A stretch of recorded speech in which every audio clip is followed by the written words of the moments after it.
बिहार में है और उस सरकार ने जाति गणना और आर्थिक सर्वेक्षण का जो निर्णय लिया था और जो जाति गणना का काम बिहार में चल रहा था, जिसको भारतीय जनता पार्टी ने पर्दे के पीछे से रोकने की साजिश की थी, उसको कल माननीय उच्च न्यायालय ने हमारे इस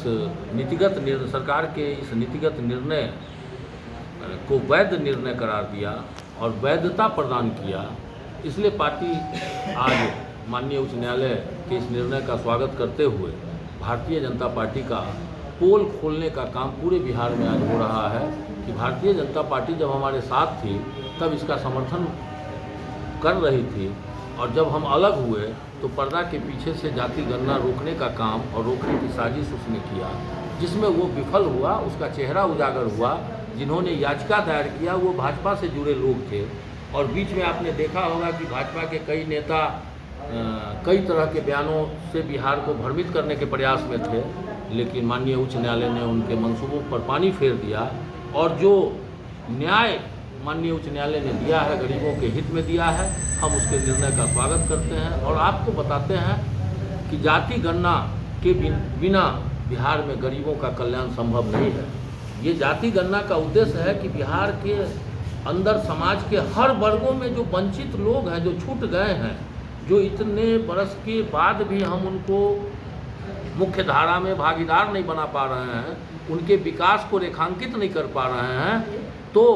उनकी गणना आवश्यक है कि ऐसे कितने लोग हैं, किन वर्गों में जो वंचित रह गए हैं। और जब वंचितों की संख्या मालूम हो जाएगी, जाति गणना हो जाएगी, तब जाके उनके लिए भी राज्य सरकार को विकास के लिए योजना बनाने का मौका मिलेगा और उनको भी विकास के मुख्य धारा में शामिल होने का अवसर मिलेगा। और बिहार सरकार के नेता हमारे मुख्यमंत्री माननीय मुख्यमंत्री जी इस काम को करेंगे। आज उनके निर्णय को माननीय उच्च न्यायालय ने वैध ठहरा के जो जीत उनके हिस्से मिली है, वो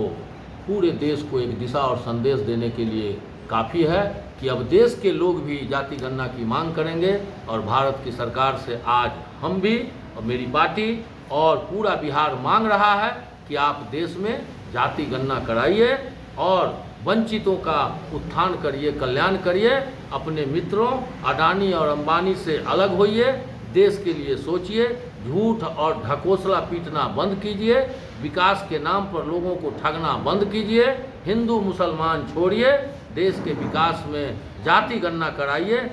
ताकि देश के लोगों का भला किया जा सके, विकास किया जा सके। और एक चीज़ और कहना चाहते हैं भारतीय जनता पार्टी की, भारतीय जनता पार्टी हमेशा इस प्रयास में रहती है कि इस देश से आरक्षण समाप्त कर दिया जाए।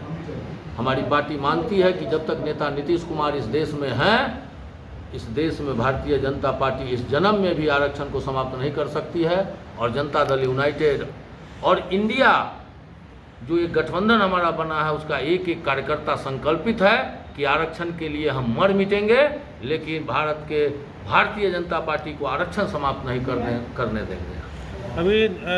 बीजेपी के एक बड़े नेता का बयान आया कि नीतीश जी फिर से एनडीए में आ जाए। बीजेपी के नेता आजकल सपना देखने लगे हैं ज़्यादा, और आप लोग भी देखते हैं कि जब वो मेरे साथ रहते हैं तो नीतीश जी के तारीफ में पुल बांधते रहते हैं, और जब वो सत्ता से अलग आ जाते हैं और रात में नींद नहीं आती है, सत्ता की चुभन उनको होती है और छटपटाते हैं कि हम कहाँ सत्ता से अलग हो गए हैं, तो स्वाभाविक है कि वो कुछ बोलते रहते हैं सत्ता के उस लोभ में, सत्ता के ललक में, सत्ता के विरह में, सत्ता के वियोग में।